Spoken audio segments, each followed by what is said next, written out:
नमस्कार, माझं नाव आर्या आहे. मी आता तुम्हाला रक्तदान या विषयावर बाईट देतोय. तर रक्तदान हे काही लोकांसाठी महत्त्वाचं असतं.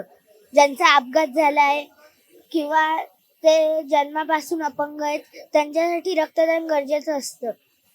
मला करायचं होतं, पण नाही, मी छोटा आहे म्हणून मी नाही करू शकत. पण मी बाबाला सांगितलं तरी करायला, की तू कर म्हणून.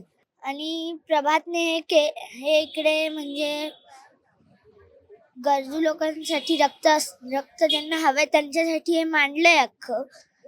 म्हणजे तुम्हाला रक्त असेल तर हे करा. काही लोकांच्या शरीरात माझ्या बाबांनी असं सांगितलेलं, की जे अपंग लोक असतात किंवा ज्यांचा खूप मोठा अपघात झाले असतो, त्यांच्या शरीरात रक्त तयार होत नाही.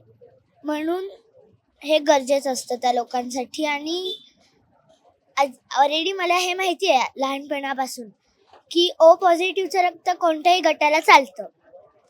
पण मला हे नव्हतं माहिती, की समजा एक ए पॉझिटिव्ह असेल तर त्याला दुसऱ्या ए पॉझिटिव्हचं रक्त चालू शकतं.